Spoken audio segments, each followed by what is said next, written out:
ஆமா, டைமுக்கு சாப்பிட்டா தானே மாத்திரை எல்லாம் போட முடியும். நீ எடுத்துட்டு வந்து குடுமா.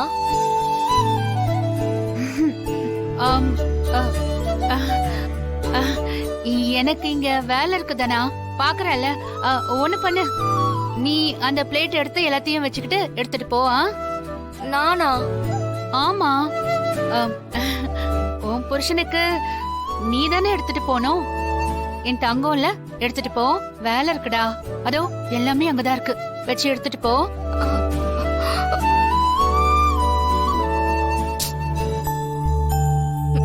மாயாக்கா, நீ அவருக்கு சாப்பாடு எடுத்துட்டு போய் குடுக்கறியா? ஹலோ, என்ன பார்த்தா எப்படி இருக்கு? எனக்கு வேற வேலை இல்லையா? அக்கா ப்ளீஸ்கா. பாருடா, அக்கான்னு சென்டிமெண்டா பேசி ஆஃப் பண்ண பாக்குறியா? உன் ஹஸ்பண்ட்க்கு நீ தான் எடுத்துட்டு போய் கொடுக்கணும். போ, எடுத்துட்டு போ.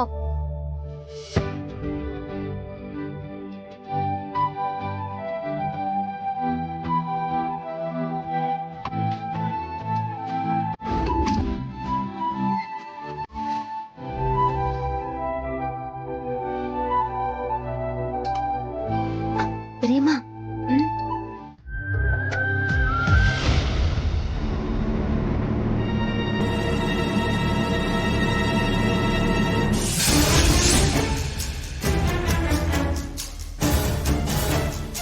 ஓஹோ, இப்படி வேற திட்டம் போட்டுட்டு இருக்காங்களா? இதை இப்படியே விடக்கூடாது. இத அண்ணன் கிட்ட சொல்லுவோம்.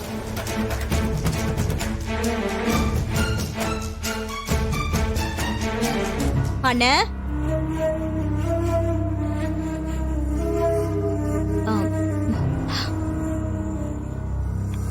என்ன பத்மா?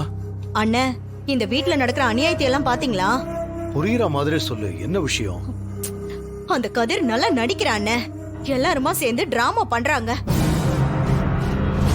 நீங்க தனா வாழ்க்கையில இருந்து அவனை விரட்டி விடலான்னு பாத்துட்டு இருக்கீங்க. ஆனா அவன் சும்மா கட்டு போட்டுட்டு வந்து டிராமா பண்ணிட்டு இருக்கானே. இல்ல இல்ல, சிவா சொன்னானே, நிஜமா நல்லா அடிபட்டிருக்க. ஷோ அண்ணே, சின்னதா ஏதாவது அடிபட்டிருக்கலாம். ஆனா அவன் பெருசா கட்டு போட்டுட்டு வந்து தனாவோட மனசை மாத்துறதுக்காக ஏமாத்திட்டு இருக்கானே. இப்பவே கொஞ்சம் கொஞ்சமா அவன் மனசை மாத்த ஆரம்பிச்சிட்டானே. என்ன சொல்ற நீ? அண்ணே, நான் சொல்றதுல உங்களுக்கு நம்பிக்கை இல்லைன்னா நீங்களே வந்து பாருங்க. வாங்கண்ணே, சீக்கிரம் வாங்க சொல்றேன். வாங்கண்ணே, வாங்க.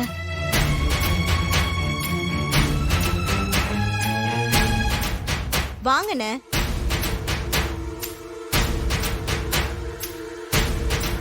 அண்ணே பாருங்கண்ணே, பாருங்கண்ணே, தனாவை எப்படி மாத்திட்டு இருக்கான்னு பாருங்க.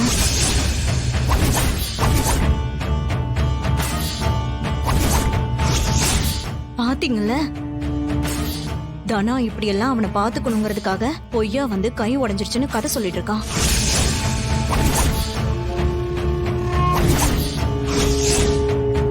தனா பாவம்னே, இலகுன மனசு, யார் மேலயும் உடனே இறக்கம் காமிச்சிருவா. அதுக்கு தானே அவனுக்கு இப்படி அடிப்பட்ட மாதிரி நடிச்சு அவ மனச மாத்த பாக்குறான். இப்பவே பாருங்களேன், நம்ம தானே அவனுக்கு எப்படி ஊட்டி விட்டுட்டு இருக்கான்னு.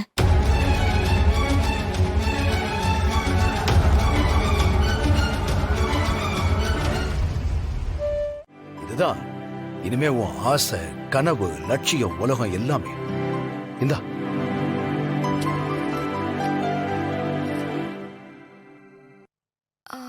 இதுக்குள்ள என்னப்பா இருக்கு? எல்லாம் உனக்கு பிடிச்சதுதான்.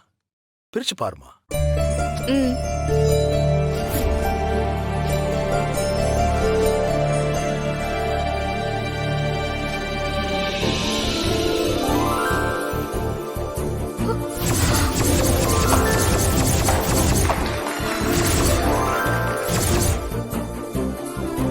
உன் வாழ்க்கையில எதுவுமே சரியா நடக்கலன்னு நீ கவலைப்படாதம்மா. அப்பா நான் இருக்கேன். நீ ஆசைப்பட்ட விளையாட்டை தொடர்ந்து விளையாடு.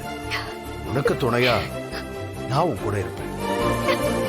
கடவுள் உனக்கும் இதுக்கும் ஒரு முடிச்சு போட்டிருக்காரு. இந்த விளையாட்டை நீ நல்லா விளையாடிக்கிட்டு இருந்த. சில தேவையில்லாத விஷயங்கள் நடந்ததுனாலதான் இத நீ பாதியிலேயே விடுற மாதிரி ஆயிடுச்சு. இனிமே உன் கவனம் வேற எதுலயுமே இருக்கக்கூடாது. 4 சவுத்துக்குள்ள நீ உட்கார்ந்திருக்கவும் வேண்டாம். நீ தினம் விளையாடு, நிறைய போட்டியில கலந்துக்கோ, எந்த ஊருக்கு வேணாலும் நீ போய் விளையாடு. உன்னை தடுக்கிறதுக்கு யாருமே இல்லை. உன் வாழ்க்கையை கெடுக்க நினைச்சவங்க முன்னாடி நல்லா வாழ்ந்து காட்டணும். இந்த அப்பாவுக்கும் நம்ம ஊருக்கும் பெருமை சேர்க்கிற மாதிரி ஏதாவது பண்றியா? கண்டிப்பா பண்ணுவேன்ப்பா. உனக்கு இனி எல்லாமே இந்த விளையாட்டாதான் இருக்கணும். வேற யாரும் உனக்கு தேவையில்லை. இதுதான் உன் வாழ்க்கையில பெரிய துணையா இருக்க போகுது. உனக்கு என்ன வேணும்னாலும் கேளு, நான் இருக்கேன்.